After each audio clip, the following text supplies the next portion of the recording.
A Rádio Rio de Janeiro leva até você Mediunidade e Obsessão, um programa que se propõe tirar suas dúvidas sobre esses dois temas com base na doutrina espírita. Apresentação: Moisés Santos.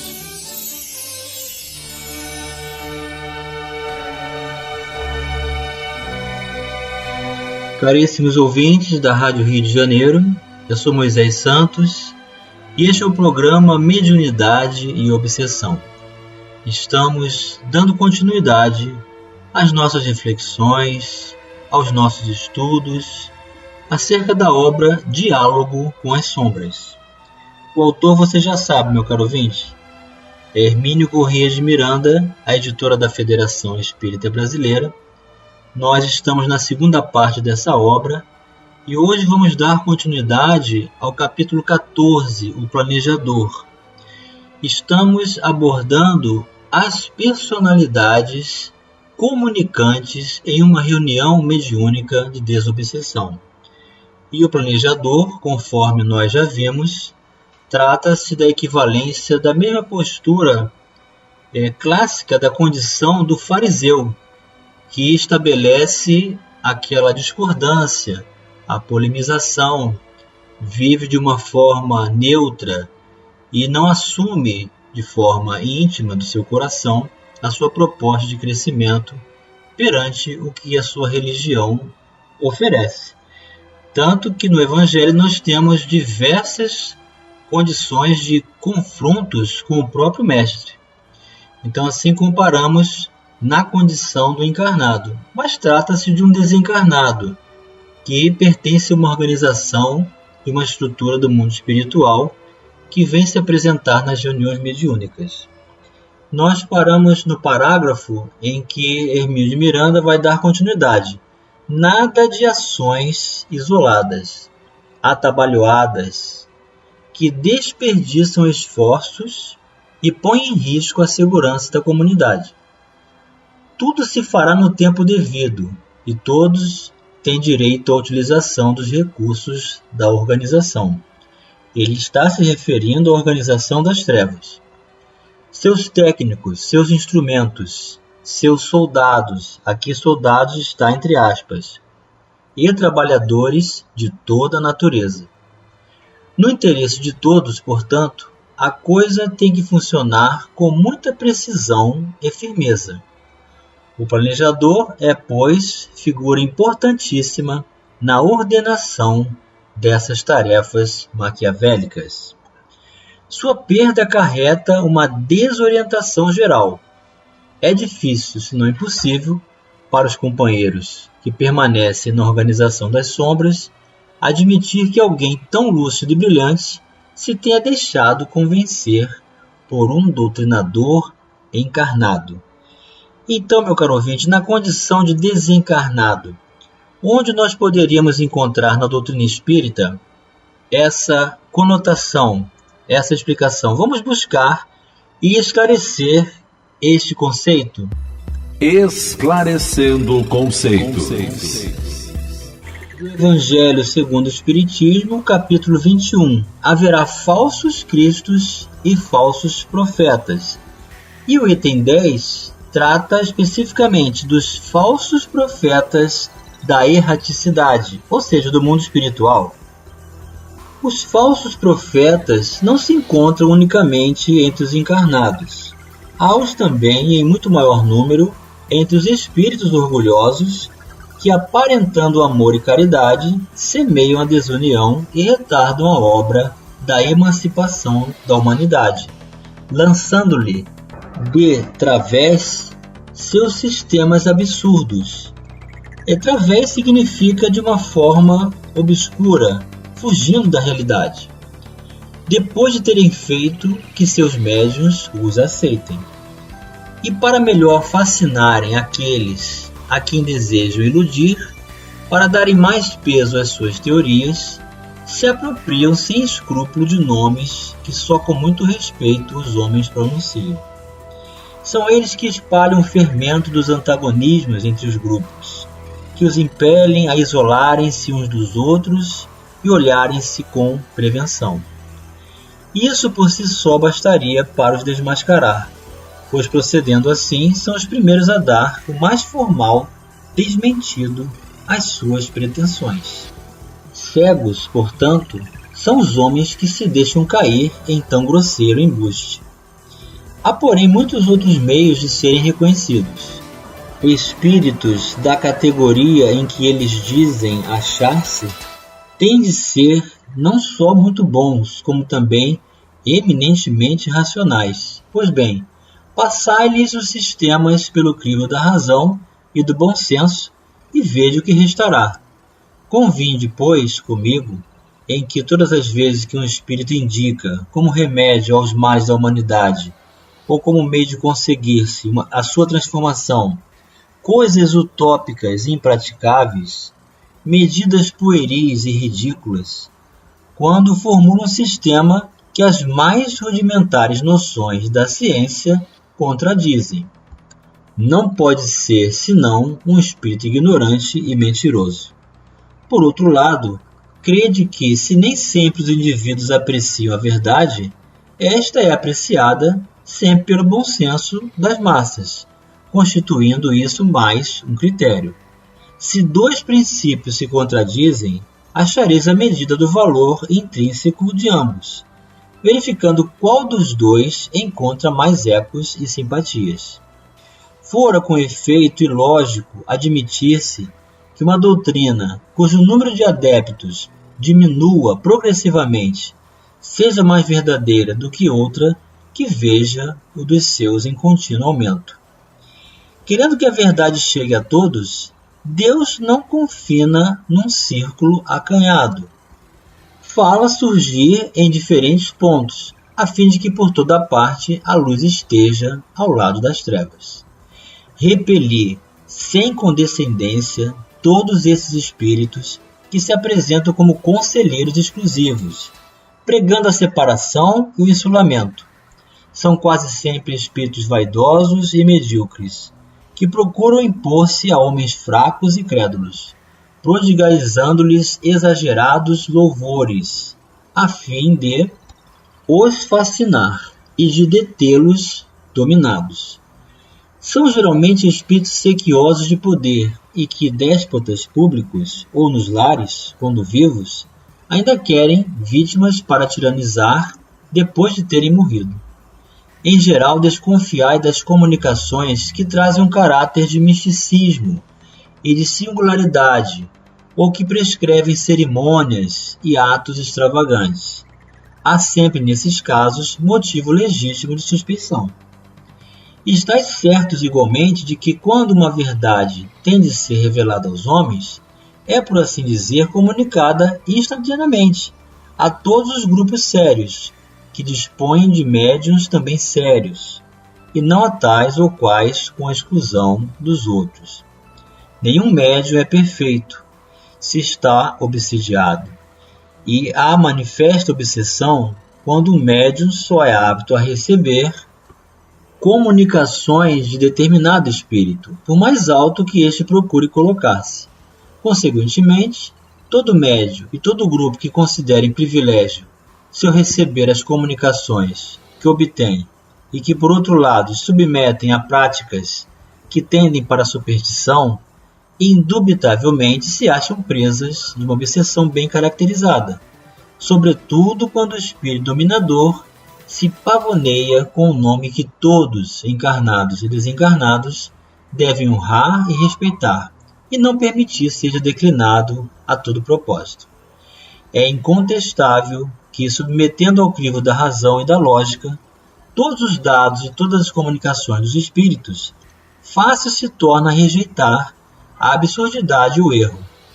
Pode um médium ser fascinado e iludido um grupo, mas a verificação severa que procedam os outros grupos, a ciência adquirida, a alta autoridade moral dos diretores de grupos, as comunicações que os principais médios recebam, com um cunho de lógica e de autenticidade dos melhores espíritos, justiçarão rapidamente esses ditados mentirosos e astuciosos emanados de uma turba de espíritos mistificadores ou maus.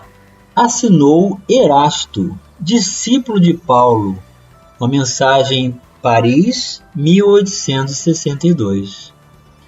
E Hermínio de Miranda continua: como não consegue admitir isso, somente podem concluir pela alternativa mais viável: o companheiro foi sequestrado, violentado em sua vontade e levado prisioneiro para alguma perdida masmorra.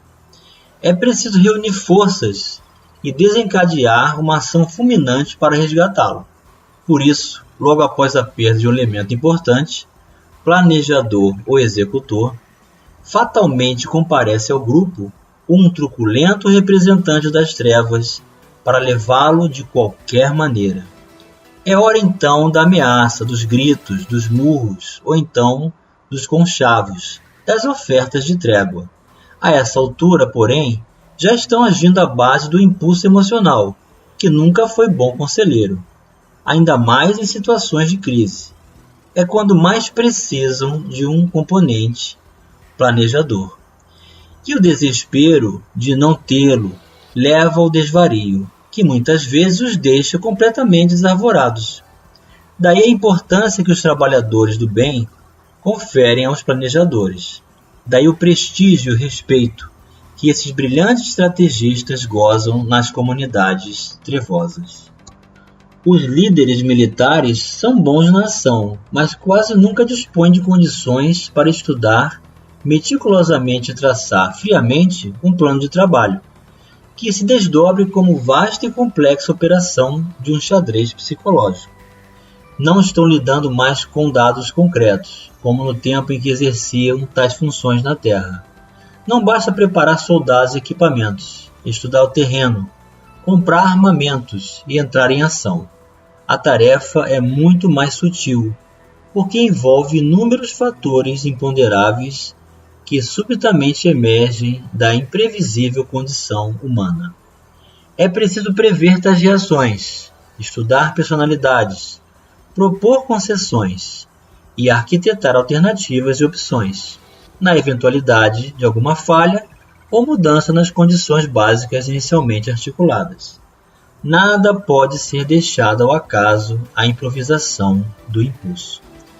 E assim a equipe da reunião mediúnica deve estar preparada para encontrar todas essas adversidades e sempre acreditando na condição de que o ser humano é um ser conversível que pode reconsiderar para o bem e que a espiritualidade superior, com Jesus, vai permanecer sempre ativa nesse propósito de ação, acolhimento e despertamento para a verdade. Vamos continuar raciocinando e estudando o caso do planejador já no próximo bloco. Participe do programa Mediunidade e Obsessão enviando sua sugestão ou pergunta para o e-mail meo@radioriodejaneiro.am.br ou pelo WhatsApp 984867633 aos cuidados de Moisés Santos. A Rádio Rio de Janeiro está apresentando Mediunidade e Obsessão.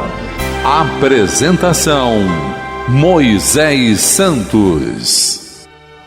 Caríssimos ouvintes da Rádio Rio de Janeiro, voltamos agora para o segundo bloco do nosso programa de hoje, em que estamos finalizando o capítulo 14, O Planejador, em sua segunda parte dessa obra que trata das pessoas. O autor, você já sabe, é Hermínio Corrêa de Miranda e é editora da Federação Espírita Brasileira.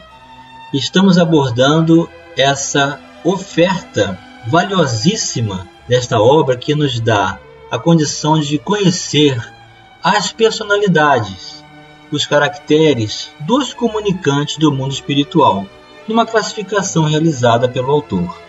Estamos estudando esse meticuloso, esse articulador, esse estrategista do mundo espiritual que vem conhecer a equipe, que vem traçar recursos, que vem planejar. E Hermínio Corrêa de Miranda vai continuar nos dizendo: há pouco falavam desses líderes das trevas sobre a sofisticação da sua aparelhagem. Andaram gravando nossas reuniões em videotape. E aqui está entre aspas videotape. A expressão é dele mesmo. Para estudar-nos. Tinham nossas fichas completas, minuciosamente levantadas, bem como gravações e relatórios a nosso respeito, sendo esse material todo colhido na indormida vigilância que exercem sobre nós. Depois de tudo documentado, estudam-nos em grupos de trabalho, cabendo então aos planejadores elaborar a programação da campanha. Mesmo enquanto conversam conosco, no decorrer da sessão mediúnica, acham-se ligados aos seus redutos, por fios e aparelhagem de transmissão, com o propósito de se manterem firmes, apoiados pelos companheiros que lá ficam, para que não sejam arrastados pela fraqueza da conversão ao bem. Esquecem-se de que, por aqueles mesmos dispositivos, a conversa do doutrinador também é transmitida e produz lá, naqueles redutos, certos impactos num ou noutro coração mais predisposto ao apelo do amor fraterno. Então é muito interessante essa conexão na reunião mediúnica. Esses recursos tecnológicos existem no mundo espiritual. Aliás, todos os recursos que nós temos na Terra são cópias imperfeitas do que já existe no mundo espiritual. E esses companheiros são detentores dessa tecnologia. E muito interessante essa informação. O dialogador, ao pronunciar o Evangelho, ao convidar o planejador, o executor ou qualquer outra personalidade que se apresente, vai ter a repercussão da sua palavra potencializada, multiplicada em todos os redutos das trevas, do umbral. Então muitos vão nos ouvir quando dialogamos, quando oferecemos os recursos de libertação do Evangelho de Jesus. Então você que é um médium, trabalhador da reunião mediúnica, veja a importância do seu trabalho, veja a repercussão onde é alcançada a possibilidade da conexão mediúnica estabelecer-se por uma tecnologia que vai além das nossas expectativas e horizontes do espaço, atingindo muitos corações. Um desses sutis planejadores nos causou impressão profunda. Não viera especificamente para debater conosco, mas para tentar recuperar um espírito que havíamos conseguido atrair e convencer de seus enganos. Ao incorporar-se no médium, demonstra indisfarçável embaraço por encontrar-se ali. Hesita e negaceia, parecendo estar realmente desarmado e perplexo. Aos poucos interrogado com prudência e paciência, vai revelando sua história. Fora realmente apanhado desprevenido, pois não sabia que o grupo era aquele, e se soubesse não teria vindo. É estranho que ignorasse isso. Conhece o nosso mentor, e ao vê-lo tentou recuar e voltar sobre seus passos, mas já era tarde. Identifica no membro encarnado do grupo uma pessoa que teria conhecido na França no século passado. É, portanto, contemporâneo de Kardec, e não esconde que conhece a doutrina espírita, até mais do que nós, segundo informa, sem falsa modéstia. Declara-se conselheiro e planejador da organização a qual se acha afiliado.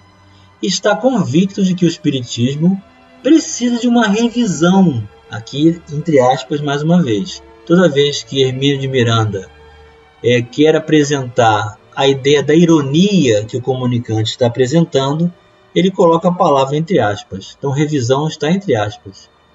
Atualizadora, e ele é um dos que colaborou no preparo de certa matriz, palavra sua, que dará origem a uma forma moderna entre aspas, de espiritismo. Essa matriz era sustentada pelas emanações mentais de alguns companheiros encarnados, atuantes no movimento, e aos quais foi prometida uma fatia de poder. está perfeitamente consciente de suas responsabilidades e não deseja recuar do pacto feito com seus superiores, que prevê para ele uma substancial parcela de poder e proteção para uma filha que estaria encarnada e muito assediada por espíritos trevosos. Encaixo a esta altura um comentário dizendo-lhe que nenhum pacto a protegerá dos seus compromissos kármicos, com o que ele parece concordar com seu silêncio. Afinal, admite que não fez acordo com a treva. Ele é a própria treva e continua a sentir-se embaraçado diante de nós. Depois de uma longa conversa, meramente informativa, em que ele vai revelando sua história, parece tomar uma decisão mais drástica e começa a falar em altos brados, a dar com as mãos na mesa, mas sinto nele falta de convicção.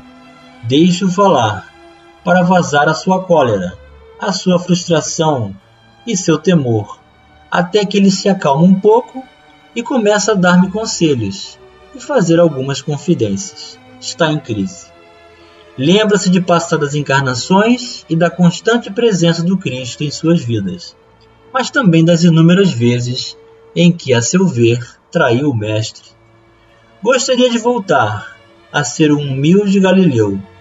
Por fim, agarra as nossas mãos, chama-nos de amigos e nos adverte, agora com total sinceridade, dos riscos da nossa tarefa e parte em pranto orando ao Cristo. Também a sua perda desencadeou sobre o grupo um processo de agressões violentas e passionais. É difícil encontrar um bom planejador para repor uma baixa importante como essa. E chegou o momento, meu caro ouvinte, de você receber a mensagem ao seu coração. Mensagem ao coração. Falsos profetas pelo Espírito Emmanuel.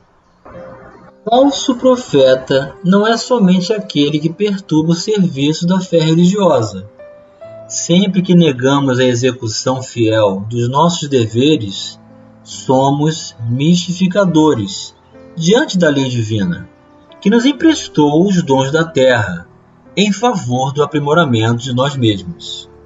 Na maledicência, somos falsos profetas da fraternidade. Na discórdia, somos mistificadores da paz. Na preguiça, somos charlatões do trabalho. Na indiferença, somos inimigos do dever. Toda vez que olvidamos as nossas obrigações de solidariedade para com os nossos semelhantes, que prejudicamos o serviço que nos cabe atender, que fugimos aos nossos testemunhos de humildade, que oprimimos as criaturas inferiores, somos falsos profetas do ideal superior que abraçamos com Cristo. A terra é a nossa escola, o lar é o nosso templo, o próximo é o nosso irmão, a humanidade é a nossa família, a luta é o nosso aprendizado, a natureza é o livre sublime da vida. Não nos esqueçamos, assim, que um dia seremos chamados à prestação de contas dos talentos e dos favores que hoje desfrutamos para resgatar o dia de ontem e santificar o dia de amanhã. Espírito Emmanuel, psicografia de Francisco Cândido Xavier. O livro é Levantar e Seguir, em sua lição número 11, na página 57 desta obra. Então, meu caro ouvinte, qualquer um de nós que foge ao dever, que não realiza após uma convicção adquirida perante o Evangelho de Jesus, também assim procedemos como falsos profetas perante a própria consciência, perante o próprio coração, perante a vida, e assim vamos enxergar nesses irmãos equivocados uma oportunidade de auxílio, de empatia, para que eles também reconsiderem sabendo que todos nós estamos no processo de aprendizagem e que, em comunhão com o Evangelho de Jesus, estamos às portas de libertação e de vivência do seu amor em nossas vidas hoje e sempre. Um grande abraço e até o próximo programa. A Rádio Rio de Janeiro apresentou Mediunidade e Obsessão.